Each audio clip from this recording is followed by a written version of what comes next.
Blog Talk Radio.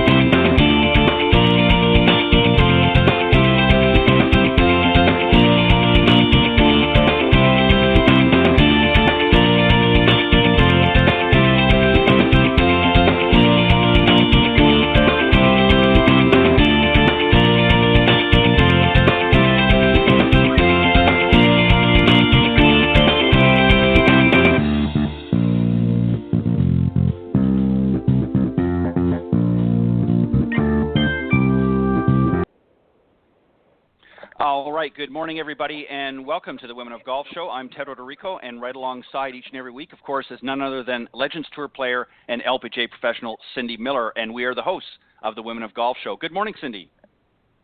Good morning, Ted. How are you? I'm doing fantastic this morning. Another Tuesday morning. Very excited. We've got you and I have got a great show this morning. We've got two fantastic guests.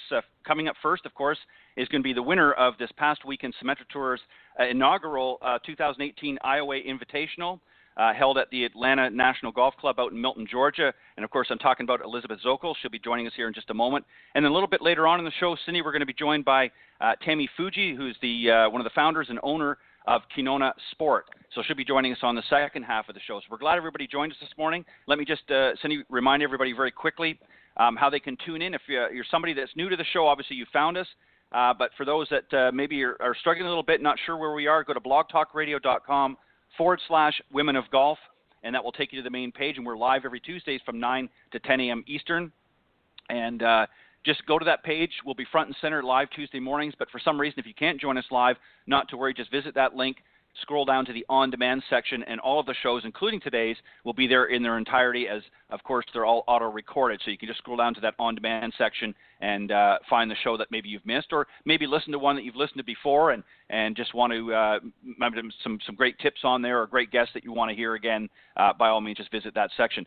You can also choose to listen to us under a number of different social media platforms, iTunes.com, Stitcher.com, and now tunein.com, and again, just type in Women of Golf, and that will take you there as well. Always love to hear from you. If you want to call into the show during the live broadcast, you're welcome to do so. The number is area code 347-945-5855, or you're welcome to reach out to Cindy or I, and Cindy's email is cindy@cindymillergolf.com, and mine is ted.golftalklive@gmail.com. So as I mentioned, Cindy, we've got a great show this morning, and we're going to be starting off with Elizabeth Zokol. Again, she was the winner of this past weekend's 2018 IOA Invitational, and this is just her second event of this season. And what a great way to start the year off. So let's bring her out, and we'll talk a little bit about her win and some other things as well. Hi, good morning, Elizabeth. Welcome to the show. We're doing very well. Welcome. You're on with Ted and we're doing fantastic. Thank you. Elizabeth, you're on with Cindy Miller, and I'm Ted Roderico, the host of the Women of Golf, and we're very honored and enjoying having you on with us this morning. I'm going to start things off real quick, Cindy, and then I'll throw it over to you. You obviously won this past weekend. You played at the Atlanta National Golf Club. What was the conditions of the course for this event? The course was great. The greens were in really good shape. They were rolling well. The first 2 days were pretty calm wind and pretty scoreable, and I was just even heading into the weekend. And the final round, it was pretty windy, and there's some tough tee shots out there. So definitely tough conditions for the final day, and posted a bogey-free final round 68. Wow. Awesome. Wow. Yeah. Fantastic. Well, speaking of the wind, speaking of the wind, you mentioned on Sunday it was pretty calm. You shot even par for the first two rounds. And on Sunday, of course, the wind picked up and swirled a little bit. Are you pretty confident with your wind game? Are you a pretty good wind player, or is that an area that you struggle with a little bit?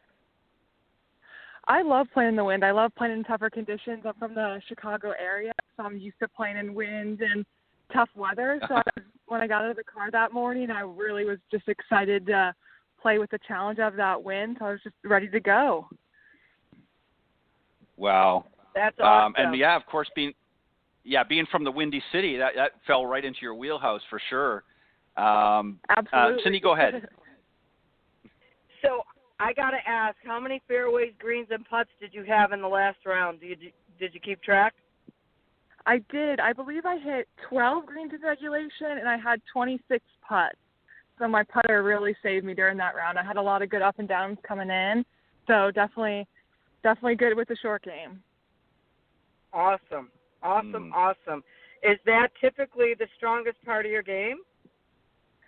Definitely, yeah. I usually rely on my short game and my putting a lot. I was really good from inside 10 feet this week, which really helped me. I don't think I missed anything from inside 10 feet, so usually my short putts are spot on. So it definitely saved me this week.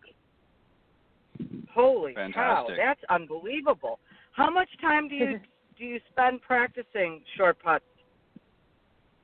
I probably spend about 2 hours a day, I'd say, putting between 4 to 15 feet. Wow. Well, aren't you brilliant? That's a regiment and workout right there. Wow, Definitely. 2 hours. That's a long time. But you know what, Elizabeth, to be able to come out and win an event like this, you've got to really be on your game, and spending 20, 30 minutes, putting or chipping and things like that is just not going to cut it if you want to play at this level. I want to ask you, just going back to the final round of the IOA Invitational, you were actually tied, I believe, for 15th at even par. But obviously, when all said and done, you walked away with a victory. What did you say to yourself coming into that round mentally that helped give you some momentum to really push through and ultimately be the winner of that event?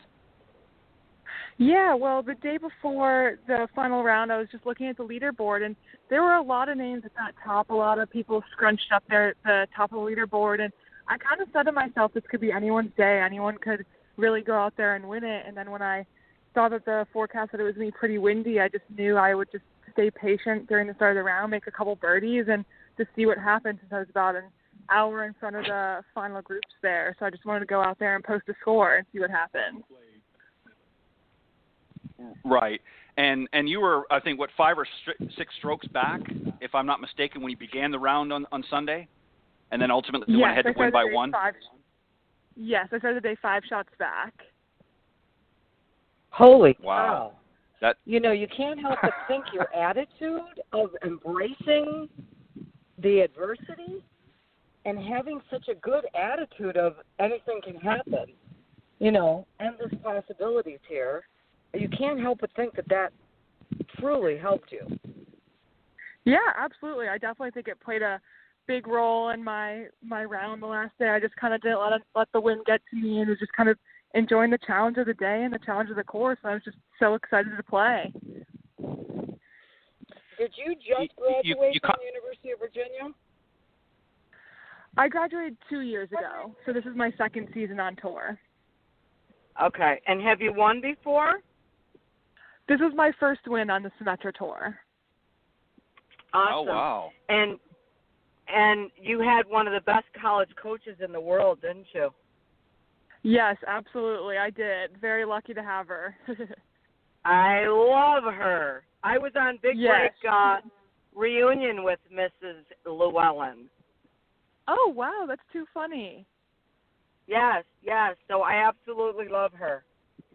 She's great. I had a great college coach. There's not a whole lot How of did them. you You know that, right? I'm sorry? Right. How did you, Elizabeth, how were you playing at the University of Virginia? What was your best year there, do you think? Was it like your last year, or were you pretty strong throughout the 4 years you were there?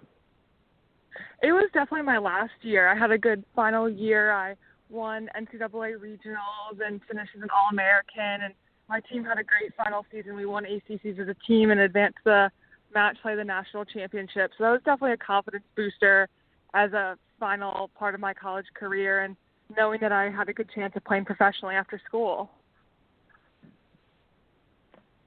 Wow.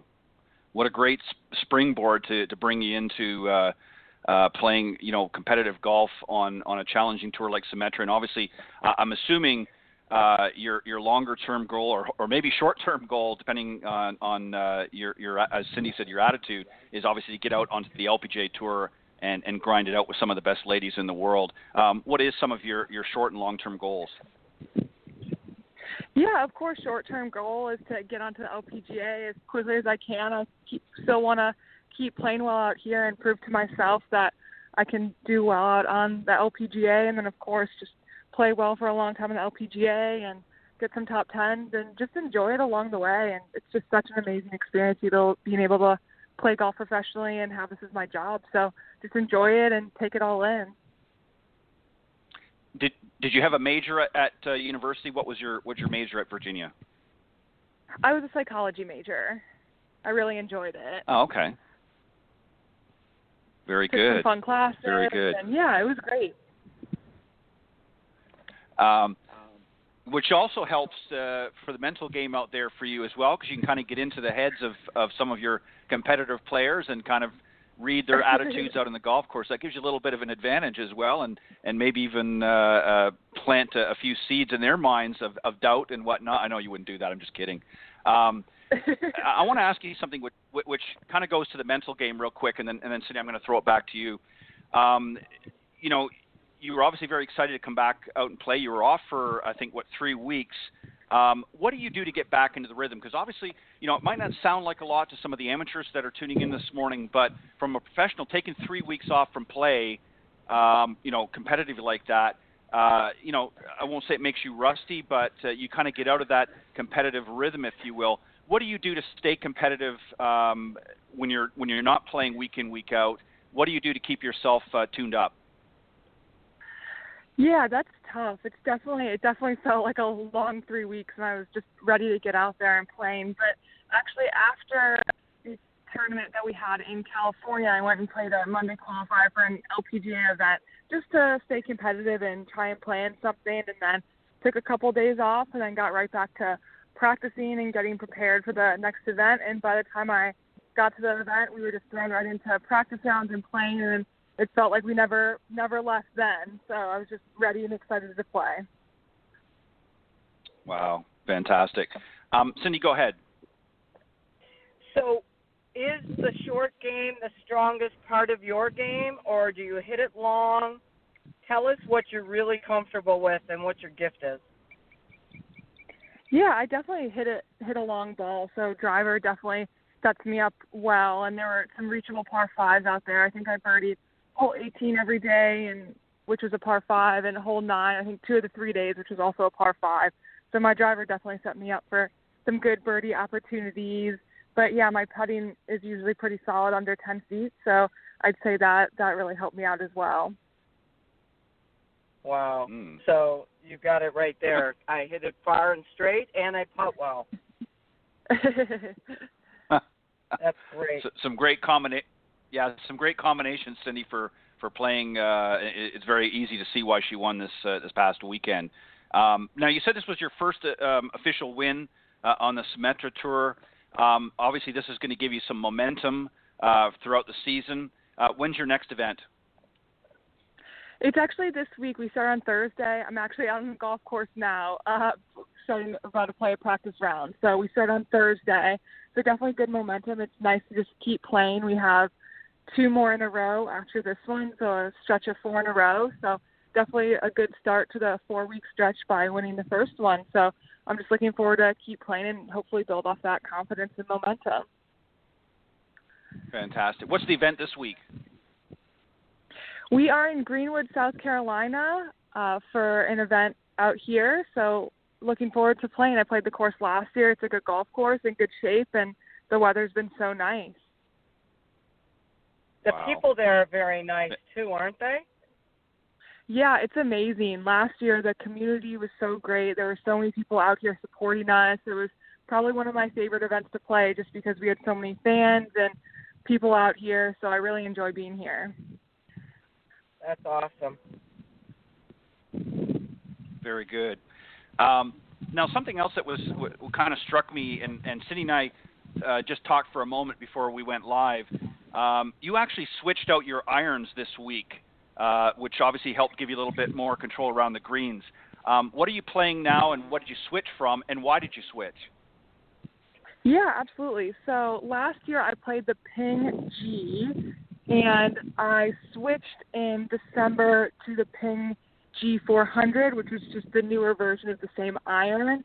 And it gave me a lot of distance and good height, but I wasn't getting all that much spinning control on green. So I went back to Ping right after our event in California about 4 weeks ago, and ended up switching to the Ping I200s. So I really like those. I felt like I had more control on greens and could hit some different shots, and they were really receptive, and I really, really enjoy those new clubs. Was it a difficult transition though? Because a lot of players, we've seen, on the PGA Tour, some of the men that have switched irons coming into, an important event, and have gotten criticized a little bit because they really haven't had a chance to really play a lot with that yet. Is that something you were concerned about coming into this tournament, making a switch like that, or do you feel pretty confident and comfortable with that new equipment that you were going to be fine? I was a little concerned, but I got a lot of good practice in, so I was excited, and I was excited about the change, and they were just receptive on greens, and I could hit draws and cuts and punch shots, so I just really liked the feel with them, but definitely had to get a good feel for my distance. Some were a little bit different than my other clubs, so that was my only concern for the week, but I really loved them as soon as I put them in my hand, so I knew it was going to be fun playing with them. Yeah, so it gave you, obviously you had a high confidence level coming in then, even despite, Absolutely. Having to make that switch. Well, that's fantastic. Cindy, do you got another question or some questions for Can you Elizabeth? tell us what's your set makeup?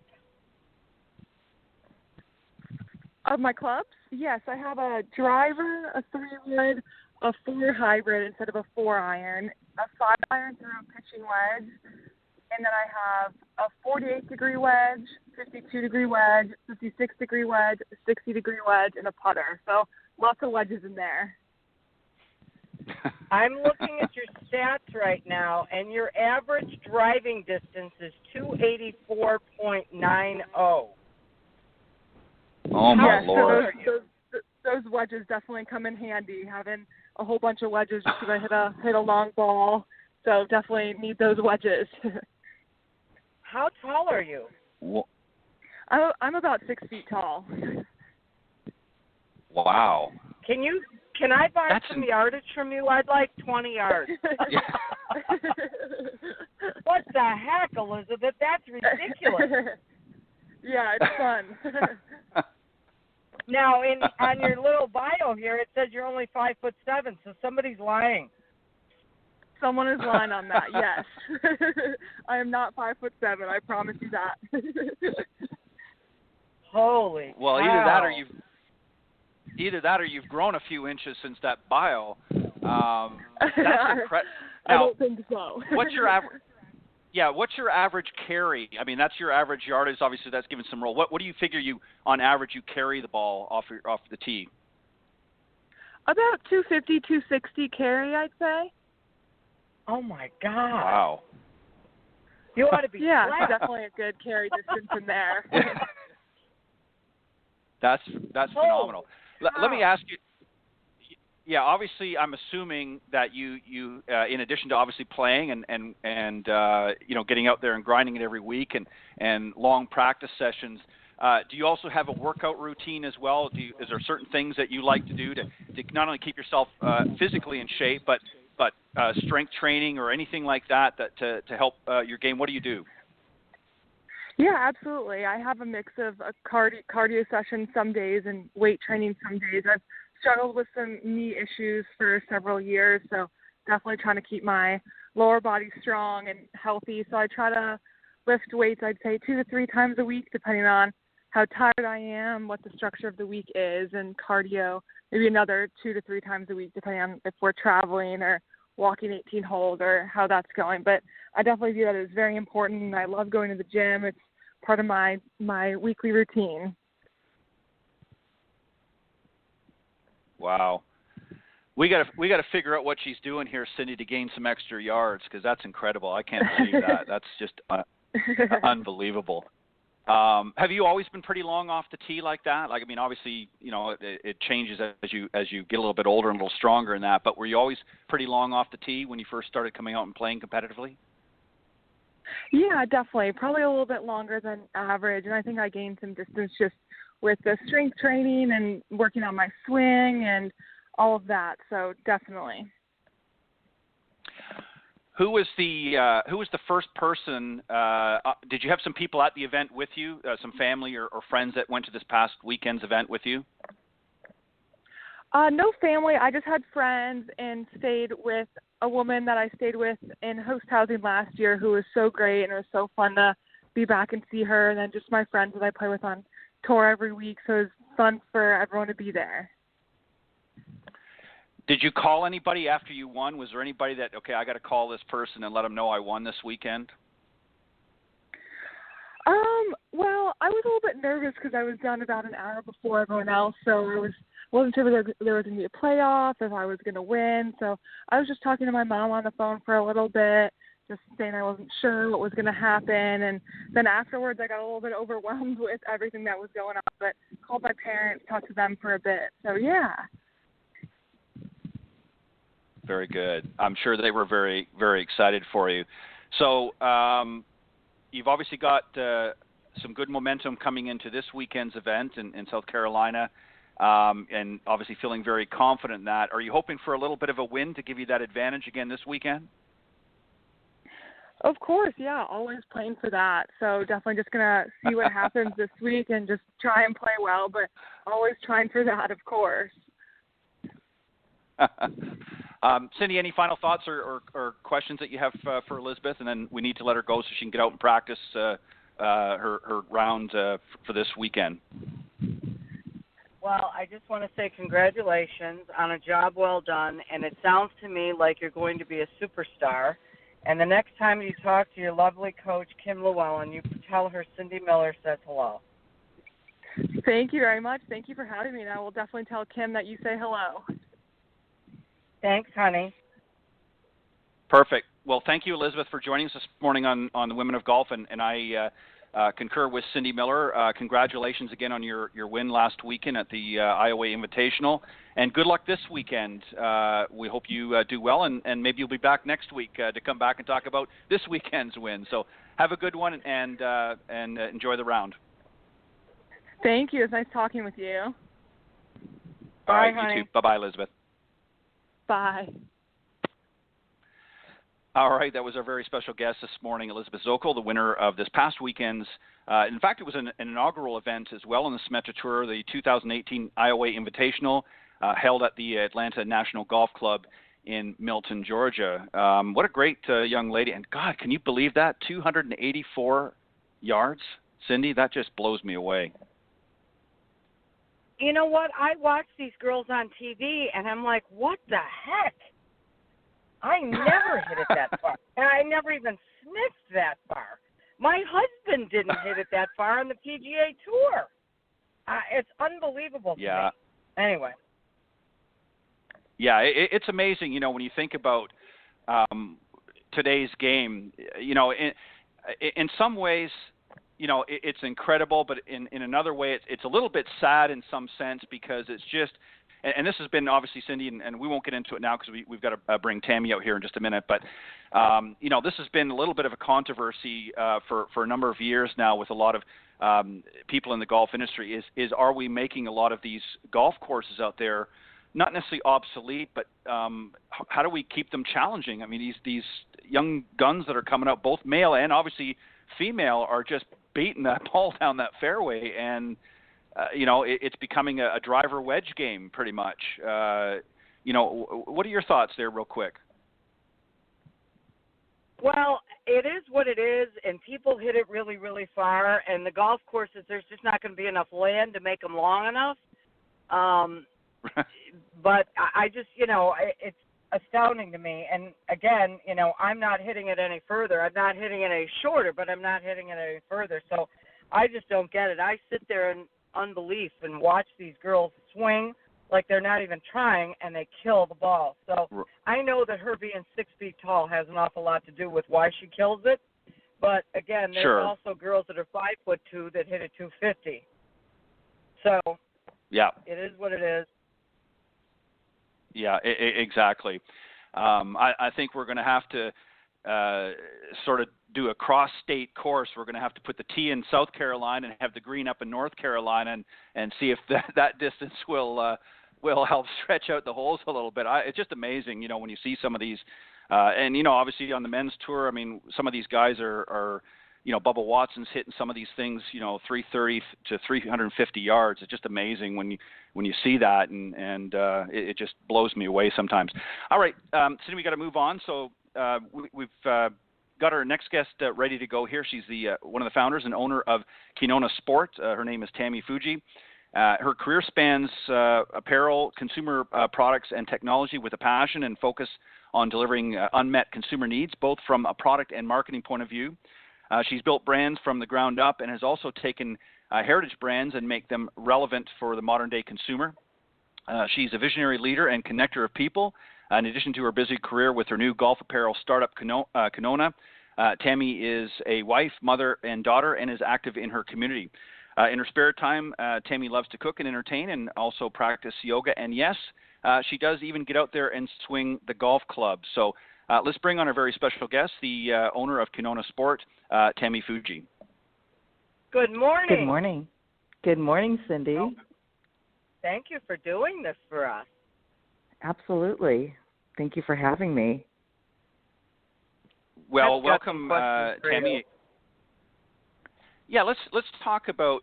Obviously, this is Kinona Sport is another startup. You've been involved, obviously, in building brands for some time. Talk about at this point you're in your 50s, as I am, and it's not always easy to start a business. Period. What was your vision when you first sort of decided, okay, I want to do this, and why did you choose this particular industry to have the startup in? That's a great question. I think probably what you want to ask me was, what was I thinking? But right.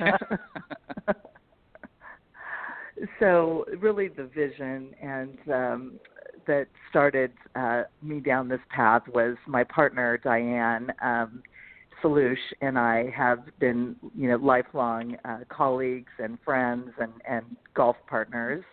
And we have always, frankly, complained about our golf clothes. So when we would travel for work and have, business meetings on the course, and we would, we were in the apparel industry and, always in fashion, and yet we were wearing these golf clothes that just didn't even feel like they represented kind of who we were as players, as women, as golfers, and it felt like we were always walking around in like men's golf clothes. And so we would always joke about, we should start our own women's golf line. We can do a better job than what's out there. And we were, for the last 20 years, all talk and no action. And we were both at the point in our careers and in our lives where, this has probably been almost about a year and a half ago, where we thought, I was, considering retiring, and Diane was about at the same point in her career as well.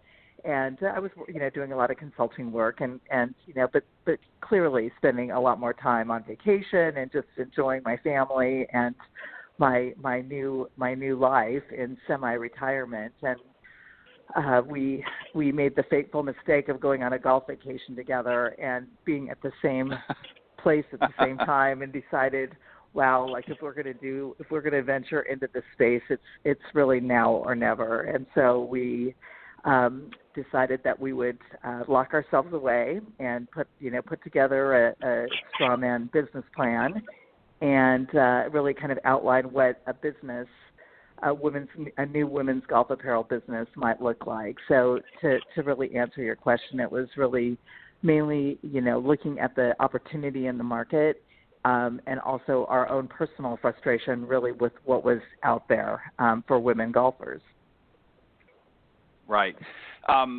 Let me ask Cindy. Cindy, I want to ask you actually a question in relation to Tami, because you had mentioned off air that you actually met Tami out, I believe you said in Seattle at a golf show. So you've had a chance, which obviously I haven't, other than online on their website, had a chance to see the clothes and things like that. What were some of the things? What sort of impressed you about what they've come up with, and what you saw when you met with Tami?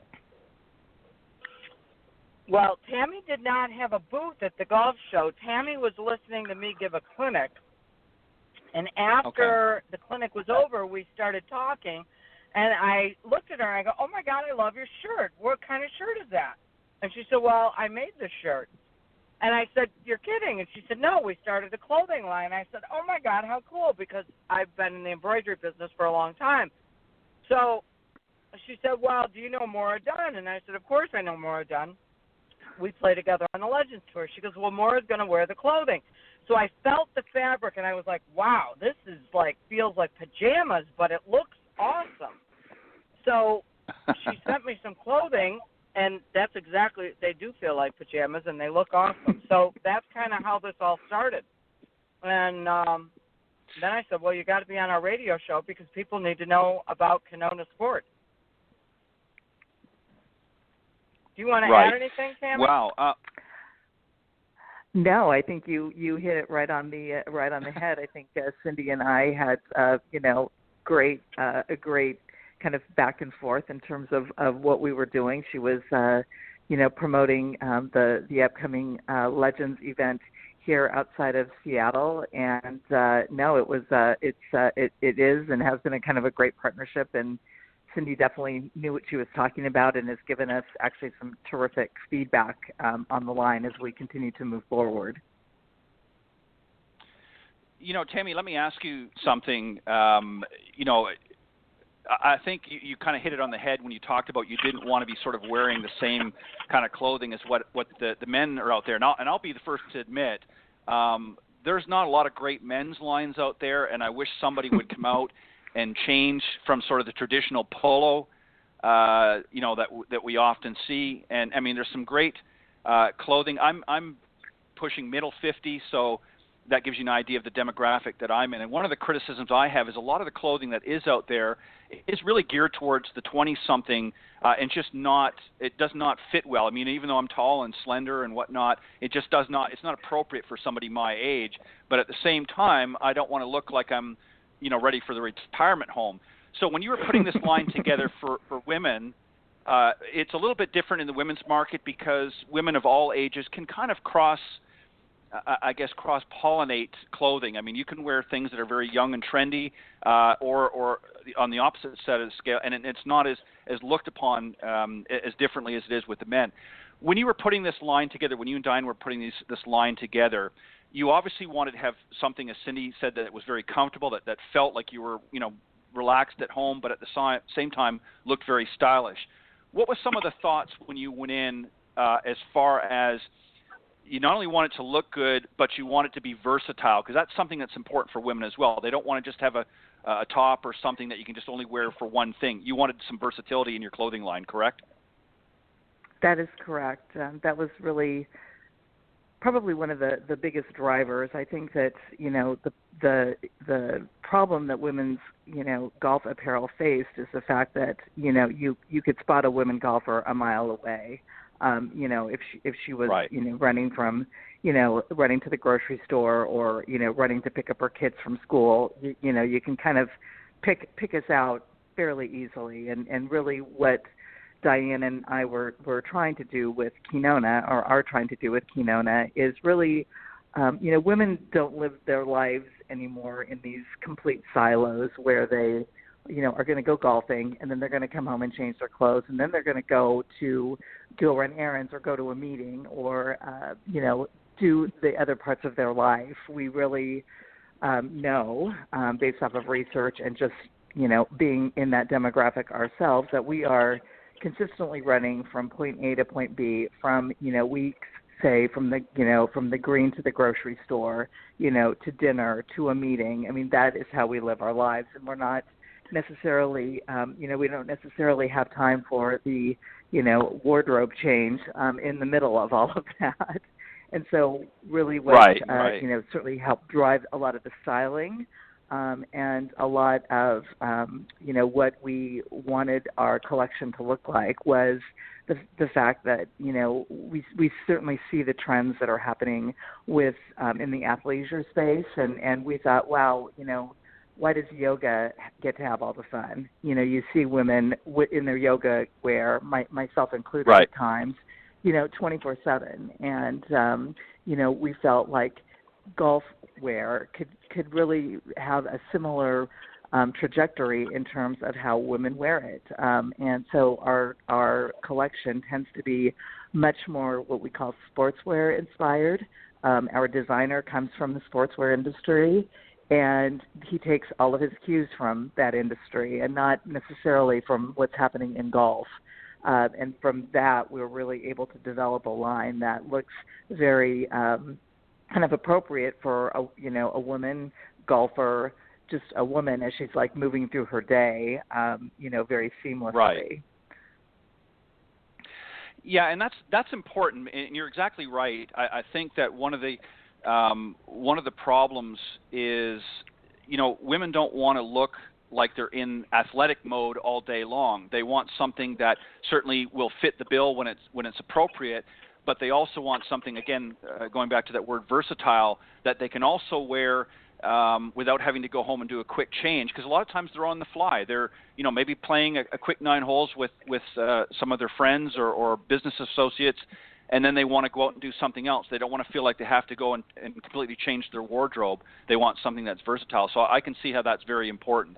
Now, where are the clothes made? Are they made here in the U.S. or do you import them from somewhere else? They are actually made here in the United States. They're actually made in Los Angeles. My partner, Diane, lives in Los Angeles, and so having the factories so close by has been a huge, asset for our company. Being able to, Diane's background is definitely more supply chain and factory management and production, and so she is able to, and she did,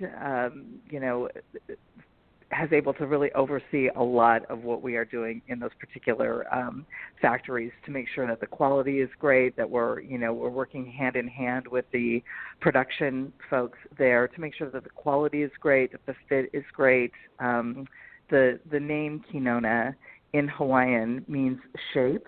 And so a lot of what you see in our products is a lot of shaping details. So wider waistbands, for example, that help women that are of our age really, helps, kind of create some definition and also some compression around their waistlines. A lot of the details that we've also incorporated in really draws your eye up to, more of the flattering parts of a woman's, body, whether it's, her legs or her shoulders. I mean, really kind of away from, the parts of her body that she may not, that she may not be loving.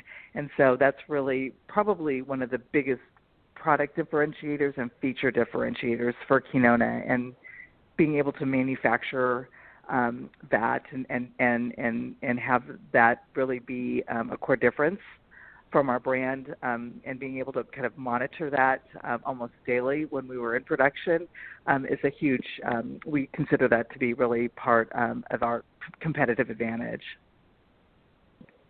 Yeah, and it's nice that I like the fact that they are being produced and put together here in the United States, and there's a lot of great products coming in from all over the world, but this obviously gives you a fairly quick turnaround as well when you want to get the brands out, especially if you're launching something new. You want to be able to work with the factories and things here in the United States and not always having to sometimes go overseas for everything, and that sometimes can give you a great advantage with your product lines. What's been some of the feedback that you've had from the folks that have had access to your products?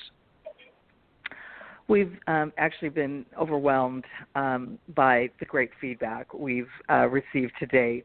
We launched, as Cindy mentioned, in mid-January. We actually launched out at Mission Hills in Palm Desert, California, at the country club there, and we our launch was, it wasn't even a modest launch. We this is where naivety really, comes into play.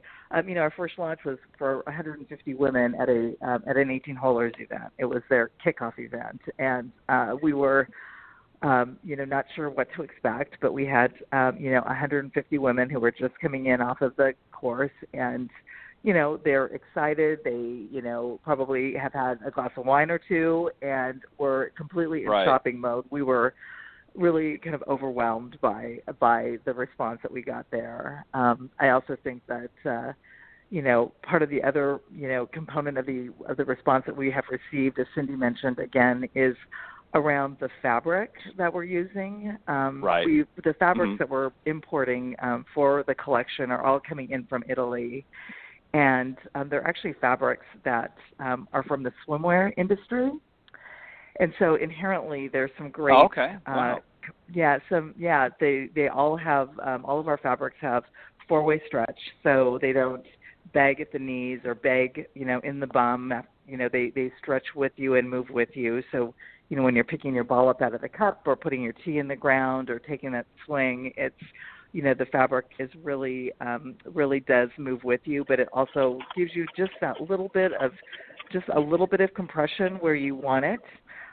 It also cleans up beautifully, meaning you can because it's swimwear fabric, it's resistant to things like chlorine and sunscreen, so you can if you don't perfectly apply your sunscreen, like most of us don't, you don't have to worry about staining your clothes. And if you get, something on it, you can throw the entire outfit into the washing machine and the dryer. We encourage that. No, I think modern day women is really looking forward to taking their clothes to the dry cleaner, or hang drying anymore. We just simply don't have the time for that. So, the fact that you can, literally throw everything in the washing machine and in the dryer is a huge benefit. Yeah, you're right. That's key. And it's not just the timing, but it's also the cost. I mean, dry cleaning can be expensive, and if you're always having to run back and forth with clothing, it can add up real quick. So I like the fact that it's machine washable and also resistant to a lot of things as well. Cindy, I know you probably have a question or two. Go ahead. So Tami, tell us how you're getting the products out to the consumer. Are you in stores? Are you going to be in pro shops? How do people purchase the clothing? So we have many different ways to access the brand. So yes, you are correct. We are showing up in a lot of country clubs and pro shops. Right now we're mainly in California, but we're definitely growing throughout the West, mainly the West Coast right now of the United States, and looking to penetrate markets such as Texas and certainly Florida and the Carolinas. And the kind of the green grass golf shops are one channel of distribution for us. The second, of course, is our website at kinonasport.com. So that's another channel where you can really kind of experience the brand and see kind of all of our product offerings. And the third and possibly the most exciting channel is through a network which we call our champions. And these are, women, not, unlike Cindy or myself, who have a large network of friends or associates, and we are selling directly to the consumer. And so we, hire these champions basically to go out and sell Kinona to their network of friends. So, for example, I have, friends that are part of my country club here in outside of Seattle, Washington, and I've hired them, and they go into their clubs and into their network to sell Kinona, and we sell it at trunk shows at people's homes. We like to say it's where book club meets shopping. It's really creates a great environment for women to shop in. You know, they feel definitely this sense of community, which is what Kinona is really, that's really the underpinning of Kinona, is really to create a sense of community, not only within the game of golf, but again, kind of with your tribe.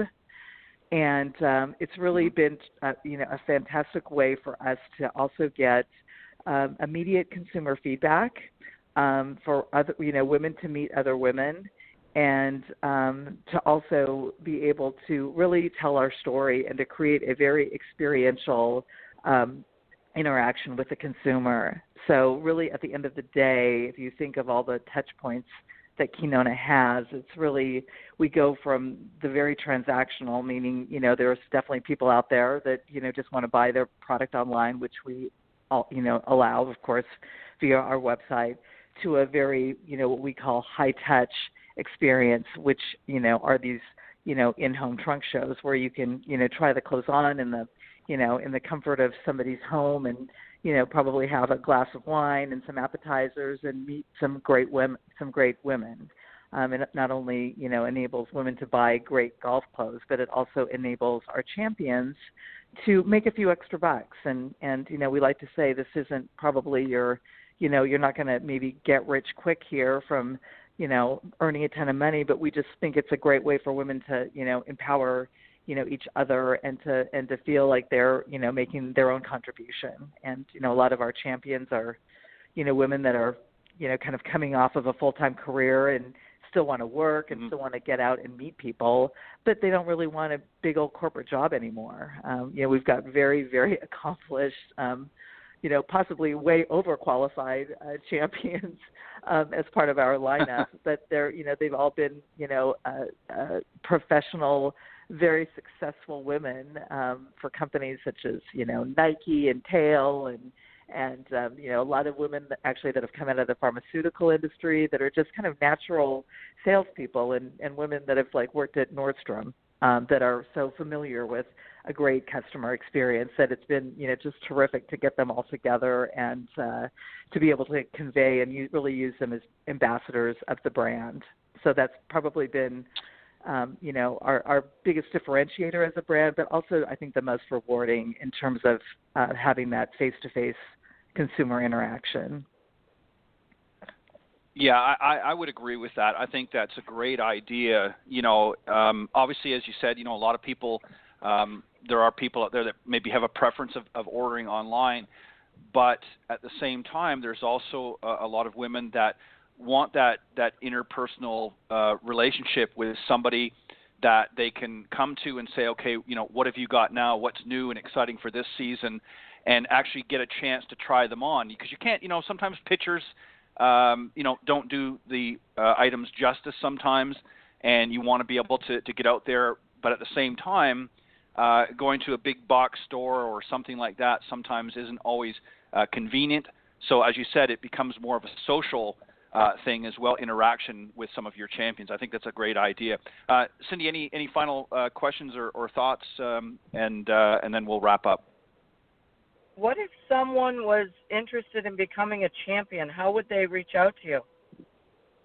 They can. There's a spot on our website. If you go to kinonasport.com and click on champions, there's a sign-up sheet where they can reach. They can reach out to us directly that way, or they can email myself at Tami@kinonasport.com, and I'm happy to talk to them. Awesome. And Kinona is Kinona. Kinona. Correct. Very good. Awesome. Well, Tami, I just have two quick questions. The first and foremost, are there any other accessories that you're planning on including in your line, such as bags and things like that the ladies could maybe take to the course? Could be a shoe bag as an example, or maybe a different style of purse or bag that they can carry stuff when they're out in the golf course, as opposed to bringing their traditional purse? That's a great idea. I know I personally bring we've actually looked at things like, bags that kind of double almost as like a little mini cooler bag, because I know a lot of ladies Right. that I golf with especially are, bring, lots of goodies and treats to eat and to also share. And so I think that is, an item that we are looking at. And you can also throw your car keys and your phone and your wallet in there, and it just becomes a much easier bag to pack. So that is something that we're looking at. We're always in the market looking for kind of great new ideas for great accessories and items. So certainly if you see of anything that that you think would be a great idea, please throw it our way. We're always open. Well, you can count on that. My final is not really a question as so much as a request. As I alluded to earlier in the segment, the men's lines are terrible, in my opinion, especially for my demographic. So I'm going to say to you, Tami, and your partner Diane, ever thought of creating a men's line in Kinona Sport that maybe we could come to and I'm throwing a challenge, if you will. I'm throwing down the gauntlet, if you will, and saying, please come up with a men's line for golf, because we desperately need it. Trust me. Any chance? Yes. Well, you would not be the only person making that request. Right now, we really want to dial in the women's game, and we think there's a ton of opportunity out there for women. So it is. I will say it is not in our short-term plan right now, but again, well noted as we've heard many. We've heard many, both men and women, make that same request. Well, that would be great. Well, I'll look forward to that. Well, Tami, Cindy and I want to thank you very much for joining us this morning on the Women of Golf Show. We appreciate you sharing, about your line and how things started up, and we wish you much success. And please keep us updated. We'd love to have you come back again on a future show and maybe give us an update on how things are going. But very quickly, for those that want to go and learn more about Kinona, where do they go? What's the website again? It's at KinonaSport.com. It's KINONAS like in Sam, PORT.com. Perfect. Well, Tami, thank you again for joining us this morning. We appreciate you taking away some of your time and speaking with Cindy and I, and we wish you, again, much continued success, and what a great job, fantastic job that you and your partner have done. Thank you. Thanks, Tami. All right. You have a great day. All right. Thank you. All right. Bye-bye. All right. That was our special guest this morning, Tami Fujii, one of the founders and owners of Kinona Sport. Go to KinonaSport.com if you want to learn more about their line and see some of the great apparel that they've put together. And that's KINONA sport.com. All right, Cindy. Well, we got to wrap up here. Another great show. And we're going to be coming back next week, of course, with some more great guests. But we want to very quickly here before we sign off, we want to thank all of the listeners worldwide for faithfully tuning in. We appreciate all the support. We also thank all of our guests for doing a great job and really helping to make the Women of Golf a great product of its own. And we invite you to continue to join in each and every week. Go to blogtalkradio.com/Women of Golf. Is the main page, and you can listen live every Tuesdays from 9 to 10 a.m. Eastern, or you can scroll down the page to the on-demand section and listen to all of the previously aired shows, and including today's show in its entirety on the recorded version, or you can go to iTunes.com, Stitcher.com, and TuneIn.com and just type in Women of Golf, and that will take you there on those social media platforms. So on behalf of Cindy Miller and I'm Ted Oderico. We want to thank you for joining us again on the Women of Golf, and we'll see you next week. God bless everybody. Thanks, Cindy. Thanks, Ted. Have a great week. Yeah, you too. Bye-bye.